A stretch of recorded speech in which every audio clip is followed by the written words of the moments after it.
So in this video, I'm going to show you how I package micro ATX motherboards for shipping. This will be basically a bare board, sometimes with a CPU. And this isn't necessarily the best way to do it, but I've found that it's a way that's been fairly effective and has worked fine. Technically, probably should be wrapped a little bit better than I'm doing this, but generally these boards I'm shipping are worth around $25–30, so I'm willing to take a risk. And one of the most important things you want to keep in mind when shipping motherboards is protecting the socket. So in this case, this motherboard has a first gen i5 in it. It's a i5-650. It's like maybe a $5 processor, if that. So I'm leaving the processor in there to protect the socket. There is the added bonus that, let's say maybe the person's original processor went bad or something. Well, I know that processor's good, so they get a good processor with their motherboard.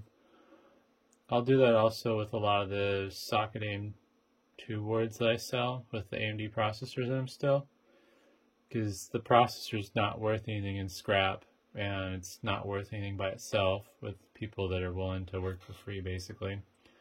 I'm not gonna, like with this i5-650, I'm not gonna sell it for $5 because it's gonna cost me $384 for the label, plus 80 cents in fees and probably 40 cents with the packaging. I can't do the math in my head on all those numbers I just said, but basically it ends up being $5 of shipping and fees, and I don't make any money for my time. So a lot of times these lower end processors, I just leave them in the motherboard, because then at least, if anything, the customer is going to be happier because their odds of having a successful repair just went up. So anyways, off to packaging this. You could put the motherboard in an anti-static bag. It technically would be cheaper than using bubble wrap, at least based on my purchasing costs. I figure on average I'm paying around 15 cents a square foot for bubble wrap, versus a anti-static bag this big would be 40 cents for the bag, and I'm going to wrap this in 60 cents of bubble wrap basically. But I like wrapping the motherboard in the small bubble anti-static wrap because that just provides additional protection that you would not get from an anti-static bag, and you're not going to have space for more of the half-inch bubble. Alternatively, if you got this stuff for free, you could use solely small bubble, and then in that case you should have this padded enough where it'll exceed any concerns of damage. But I'm kind of going for efficiency here personally with this. So I'll take two 2-foot long strips of this anti-static small bubble wrap, and I'll go across the motherboard both ways. And that kind of, it's not great, but it'll like basically seal the motherboard up a little bit, keep it nice and secure. Plus this is decent padding on its own. And then I'll take my half-inch bubble, which in this case I got about I guess not about, I have 4 feet length, and I will wrap the motherboard. And what I like to do personally is, so the ports are on this side, so I'll take the ports and I will face them out.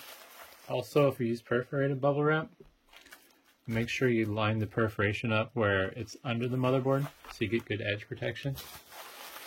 But with the way I do this, I will line the ports up so they're facing out, because in the next step I'll provide better protection than if I were to wrap this with the bubble wrap covering the ports. So definitely pull the bubble wrap nice and tight like you would with anything else. And as you see in this video, I'm using green painter's tape instead of packing tape. The reason for that is it's easier to see and it's easier to tear, so I don't have to worry about the customer potentially damaging the motherboard trying to unpackage it. And for me personally, I find that priority mail is usually the cheapest. And I don't remember what the part number is for this box. I use this particular size of priority mail box.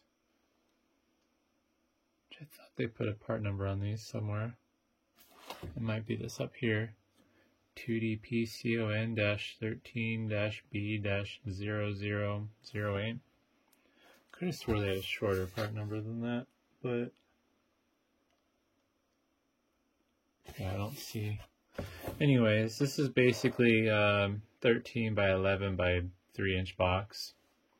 It's a free box, and usually these will cost me about $10 to $12 a piece to ship. So now that I got the box sealed up on one end, I got to put the motherboard in here. And what I've found with these micro ATX boards that works fantastic is I will take a single square 12 by 12 sheet of bubble wrap, kind of roll it up loosely into a burrito, and then slide it all the way in the box. And then I'll take my motherboard and I'll slide it in the box. Gently just kind of push it in. I have a second sheet of bubble wrap that I'll roll up into a little burrito. And I'll put that in the end.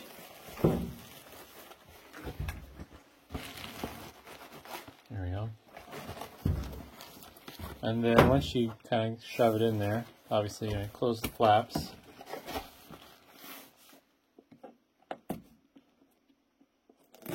Oops.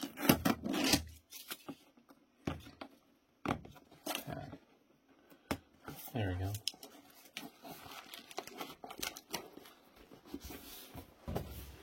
And then yeah, this motherboard is now been packaged in this little priority mail box.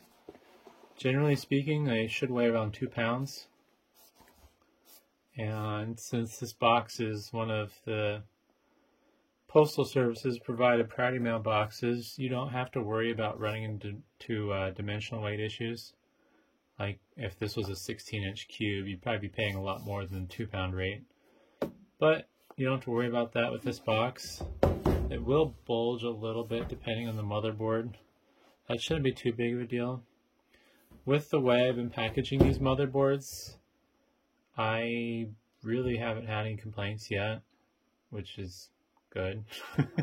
Honestly, I wouldn't be packaging like this if I didn't feel confident in what I was doing. It's not to say that this is perfectly packed, but in most cases it should be good enough, as long as they're not like stomping on the box.